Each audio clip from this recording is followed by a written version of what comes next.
Hello, and welcome to my channel. Learn English easily. Let's read a story. Pauline Attenborough was 72 years old, but she looked much younger. When a soft light shone on her, she could look as young as 30. She had a lovely figure and face, and her nose was a very good shape. Only her big grey eyes made her look older. Pauline had left her husband, Ronald, many years ago. Pauline and Ronald had had 2 sons, Henry and Robert. Henry, the older son, had died when Robert was only 10. Now Robert was 32. He lived with his mother and worked as a lawyer in London. Robert Attenborough did not earn very much money, but this was not a problem. His mother was a rich woman. Pauline's niece, Siss, also lived in the house.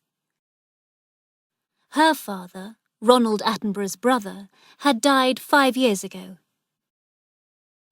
Siss had no money or home of her own. She needed a place to live. So she depended on her Aunt Pauline. Siss was a big young woman, with dark hair and eyes. She was very shy. She was in love with her cousin Robert, but she had never told him this. Robert was also very shy. He had no confidence in himself. Pauline, Robert and Siss lived together quietly in a lovely house about 25 miles from London. The house was surrounded by pleasant gardens. It was the perfect house and the perfect life for Pauline. Every day, Robert went to work in London. Then, when he came home, the 3 of them, Pauline, Robert and Siss, ate dinner together. During dinner, there were always candles on the table. Pauline liked candles because the soft candlelight made her look young and beautiful. The soft light shone on the skin of her bare arms and the soft material of her dress. Pauline shone with happiness. She looked like a beautiful woman of only 32 or 33. After dinner, they had coffee in the warm drawing room. The room was full of lovely furniture. For many years, Pauline had collected furniture and beautiful, unusual pictures from many different countries. She had sold these things to museums for a lot of money. This had made her a rich woman. Pauline, Robert and Siss chatted together pleasantly. Their conversation was always simple and bright. Then at 8:30, Siss carried the tray of coffee things out of the room. Robert always stayed and continued chatting to his mother. He always listened to everything that she said. At the side of the house, there was a large courtyard. Siss had a flat just across the courtyard, above the old coach house and stables. Several years ago, a carriage and horses had been in these buildings. Now Robert kept his car in the coach house. Siss did not always go to her flat after dinner. In summer, she sometimes sat outside in the large garden. She listened to Pauline's laughter coming from the drawing room. In winter, Siss put on a thick coat and walked through the garden and down to the little bridge over the stream. She liked to hear the water running under the bridge. She would look back at the lighted windows of the drawing room, where Pauline and Robert were so happy together. Siss loved Robert. "I believe that Pauline wants Robert to marry me when she dies," she thought. But Robert is very shy. Perhaps his mother won't die for many years. By that time, it will be too late. Robert will be just an empty man who never enjoyed his life. Sometimes, Siss stayed in the dark garden until about 10 o'clock, when she saw the light go on in Pauline's bedroom. Robert usually stayed in the drawing room for another hour, then he would go to bed too. Siss, standing in the garden, wanted to go to him. She wanted to say, "Oh, Robert, this is all wrong." But she could not do this, because Aunt Pauline would hear. So she went to her own rooms. In the mornings, Robert went to London at about 9 o'clock. Pauline rested in bed. She came downstairs at lunchtime. Sometimes she did not leave her bedroom until tea time. But she always looked fresh and young. Pauline always had a rest in the afternoons. When the sun shone, she liked to lie outside and bathe in the warm sun. Behind the stables there was a second, smaller courtyard, which was surrounded by trees. The sun shone right down into this little courtyard, so it was a perfect place for sunbathing. Here, Siss put a chair for Pauline to lie on, a large umbrella and blankets. If the sun became too hot, Pauline could lie in the shade of the umbrella. One afternoon, Siss decided to sunbathe too. She found a ladder and climbed up onto the flat roof of the stables. Then she lay down on a blanket in one corner of the roof. The sun shone brightly here, and it was very hot. Siss was above Aunt Pauline, who lay in the little courtyard below. But Pauline did not know that Siss was on the roof above her. It was lovely lying in the warm sun and air. The warmth of the sun on her legs and arms made Siss feel comfortable and relaxed. Suddenly she heard a voice speaking softly, and her heart jumped with fear and shock. "No, Henry dear," said the voice. "It was not my fault that you died instead of marrying Claudia." The voice did not sound human. Where was it coming from? There must be someone on the roof. Siss lifted her head and looked around, but there was nobody on the roof with her. Suddenly she heard the soft voice again. "No, darling. I said that you would be tired of her in 6 months. I warned you, and it was true. I couldn't do anything more, and you died without ever knowing me again." The voice was silent. Siss lay on her blanket. It was a beautiful summer afternoon.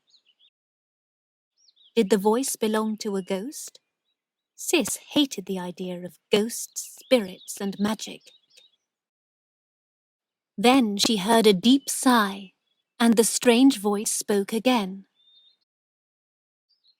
Well, a heart must feel pain, but it wasn't my fault, dear. It is better for a heart to feel pain rather than break from sorrow. And Robert could marry poor boring Siss tomorrow if he wanted to, but he doesn't care about her. Siss sat up quickly. She was very surprised. It was Aunt Pauline talking. It must be Aunt Pauline. Where was she? And how was Siss hearing her strange whispers? Aunt Pauline must be lying right below her. and she must be using a trick to make her voice sound strange. Aunt Pauline was trying to frighten her. Siss was still afraid, but she was now thinking more clearly. Siss lay down again. She knew the story of Henry, Robert's older brother. Henry had been in love with Claudia, a beautiful young actress. But his mother had been against Claudia and had laughed at Henry. Henry had become ill with a brain disease and died at the age of 22.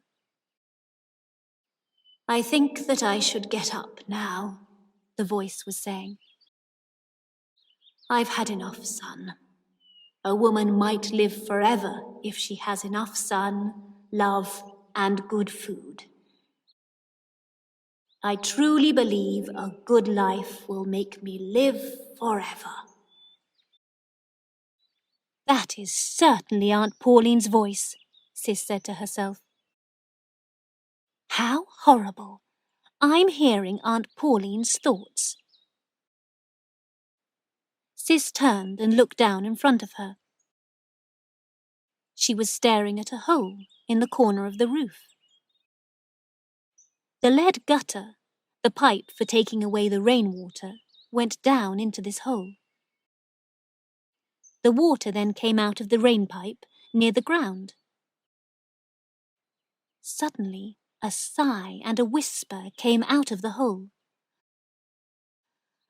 "Ah, well, Pauline, get up. You've had enough sun today." Now Siss understood. Aunt Pauline was lying below her, and the rainpipe was carrying her voice up to the roof. Aunt Pauline was speaking her thoughts aloud. She did not know that the sound of her voice was going up to the roof. So Aunt Pauline was feeling guilty about Henry's death. He had died, and she thought that it was her fault. Siss believed that Pauline had loved her big, handsome son, Henry, more than she loved Robert. Henry's death had been a terrible shock for Pauline. She only loved Robert because Henry was dead. Siss put on her clothes, picked up her blanket, and carefully climbed down the ladder. As she went down, she heard her aunt calling, "All right, Siss?" The lovely lady had finished sunbathing. She was returning to the house. Siss went into the small courtyard. She picked up Pauline's blankets and the chair and put them in the house. Then she looked for the opening of the rainpipe. She found it in the corner of two walls of the stable building. The mouth of the rainpipe was almost hidden by the leaves of a plant on the wall. When Pauline sat in her chair and turned her face to the wall, her mouth would be near to the rainpipe. Siss had heard her aunt's voice. No ghosts, spirits, or magic had made the voice. That evening, after they had drunk their coffee, Pauline stood up. "The sun has made me so sleepy today," she said. "I shall go to bed now. You two sit and chat." When Pauline had gone to bed, Siss turned towards Robert. "Do you remember your brother Henry?" she asked him. Robert looked at her in surprise. "Yes, very well," he said. "What was he like?" asked Siss. "Tall and handsome, with soft brown hair like mother," Robert said. "Women liked him. Henry was very happy and clever." "Did he love your mother?" "Very much," Robert said. "She loved him too, more than she loves me." "Robert," Siss said, "do you like me?" Siss saw Robert's face become pale. "Yes," Robert said, "I like you very much." "Will you kiss me?" "Nobody ever kisses me," Siss said. Robert looked at his cousin with fear in his eyes. Then he stood up and kissed her gently on the cheek. Siss held Robert's hand and pressed it against her breast. "Come and sit with me in the garden," she said. "But what about Mother?" he said. He was nervous and shy. Siss smiled a little and looked into his eyes. Suddenly Robert's face became red. A few minutes later, she left him and went to her flat. The sunny weather continued. It was now July. Every afternoon, Pauline sunbathed in the small courtyard. And Siss lay on the roof above the stables, listening. But the sound of Pauline's voice did not come up the pipe again. After dinner in the evenings, Siss waited in the garden. She saw the light go on in her aunt's bedroom. She saw the lights go out in the drawing room. She waited, but Robert did not come into the garden. Then one night, he came out and walked towards her. Siss stood up and walked softly over the grass to him. "Don't speak," Robert whispered. They stood together, looking up at the stars in the dark sky. "How can I ask you to love me?" he said. "And how can I marry? I haven't made much money, and I can't ask my mother for money." "Then don't worry about marrying yet," Siss said. "But do love me a little." Robert gave a short laugh. "It's hard to begin," he said. They sat down, and he held her hand. At last she said good night, stood up, and went indoors. The next day, Siss lay on the roof sunbathing. Suddenly she heard her aunt's voice from the hole in the lead gutter. First, Pauline spoke in Italian. Then she spoke in English. "No, Robert dear," said Pauline's voice. "You will never be the same kind of man as your father. But you look like him. Mauro was a wonderful lover. Mauro, Mauro, how you loved me." The voice stopped speaking. Siss realized that her aunt had a secret. Pauline's husband, Ronald, had not been Robert's father. Robert's father had been an Italian man called Mauro. "I'm disappointed with you, Robert," continued Pauline's voice. "Your father was a priest, but he was the best lover in the world. You are like a cold fish, and Siss is like a cat who is trying to catch you." Siss suddenly put her mouth near the hole in the rainpipe and spoke. "Leave Robert alone," she said In a deep voice. "Don't kill him too." There was a silence. The hot afternoon sun shone on the flat roof of the stables. Siss listened, with her heart beating quickly. At last she heard her Aunt Pauline whisper the words, "Did someone speak?" Siss spoke again into the hole of the lead gutter. "You killed me," she said, in a deep, terrible voice. "Don't kill Robert too." "Ah!" said Pauline, giving a little cry. "Who's speaking?" Henry, said Siss, in the same deep voice. There was silence again. I didn't kill you, Henry, said Pauline. No, no, Henry, it wasn't my fault. I loved you, my dearest boy. I only wanted to help you. you killed me, Siss said in the deep voice. Now let Robert live. Let him go. Let him marry. Henry, said Pauline, are you a ghost?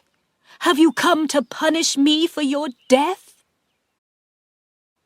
Yes, I have come to punish you, said Siss, in a terrible, frightening voice. She was very angry with Pauline. She felt that her anger was going down the rainpipe to her aunt. At the same time, she almost laughed. This was a very funny conversation. Siss lay and listened. No sound came from the rainpipe. The afternoon had become cooler. Yellow and grey clouds had covered the sun. There was a roar of thunder.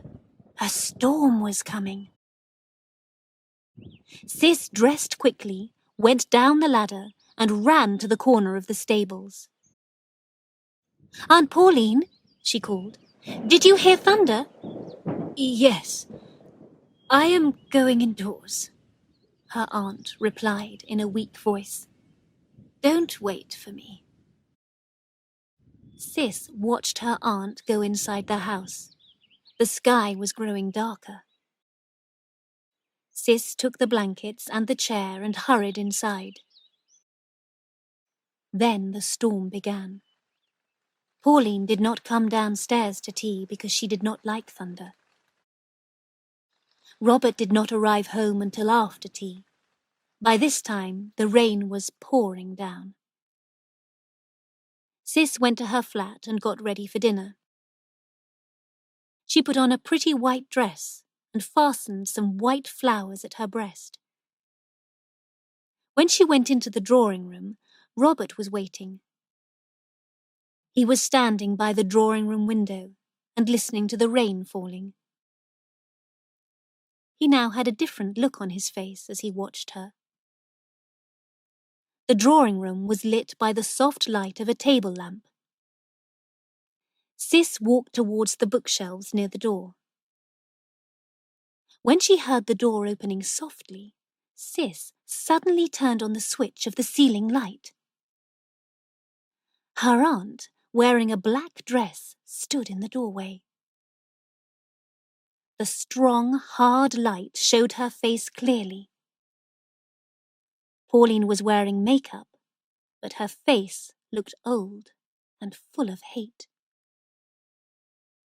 Oh, Aunt, cried Siss. Mother, you look like a little old lady, said Robert in a shocked voice. Aren't we going to eat dinner? Asked Pauline angrily. Pauline sat at the table, getting angrier and angrier. She looked very, very old and very ugly. Siss and Robert watched each other. He was very shocked by his mother's face. Pauline ate her dinner quickly, like a hungry dog. As soon as they had finished eating, she ran towards the stairs. Robert and Siss followed her from the room. You pour the coffee. I hate it, said the old woman quickly. I'm going to bed. Good night. There was silence. At last, Robert said, I'm afraid that Mother isn't well. She must see a doctor. Yes, said Siss. The rest of the evening passed in silence. Robert and Siss stayed in the drawing room. A fire was lit, Outside, cold rain was falling. At about 10 o'clock, the door opened and Pauline came into the room. She shut the door and came to the fire. Then she looked at Robert and Siss with hate in her eyes. You two should get married quickly, she said in an ugly voice. You are so much in love. Robert looked up at his mother. You believed that cousins should not marry, Mother, he said quietly. You told me that often. I do believe that cousins shouldn't marry, replied Pauline. But you're not cousins. Your father was an Italian priest, Robert. He was a great man, and he was too great to have a weak son like you. With a terrible look on her face, Pauline left the room. Pauline had gone mad. Her madness continued for a week. The doctor came and told her that she must sleep. He gave her drugs to help her. But she did not take the medicine. She walked about her room, looking ugly and full of hate. She would not look at either Robert or Siss. At first, Siss was frightened by what she had done. She realized that her trick had made her aunt mad. Siss almost felt sorry for the terrible thing that she had done. Then she thought, this woman is the real Pauline. We never saw her true character before. But Pauline was not going to live long. She stayed in her room and did not see anyone. She had her mirrors taken away. She did not want to look at herself. Robert and Siss spent a lot of time together. But Siss could not tell Robert what she had done. She was afraid. Do you think that your mother ever loved anybody? Siss asked him one evening. Mother only loved herself, Robert said. And she loved power. She got her power by controlling other people's lives. She was beautiful, and she grew strong by controlling everyone and everything. She destroyed Henry, and she was destroying me. And don't you forgive her? Asked Siss. No, I don't. She took other people's hopes and happiness and destroyed them. 2 days later, Pauline died. Siss found her dead in her bed. Pauline's heart had become weak, and the drugs that she took were too strong for her. But after her death, Pauline got her revenge on her son and her niece. Pauline Attenborough was a very rich woman, but she left Robert only £1,000. And she left Siss only £100. The rest of her money went to a museum. She had built a museum and given it her own name, the Pauline Attenborough Museum. Thanks for watching. If you like the video, please don't forget to like it. You can subscribe and turn on notifications for more videos like this.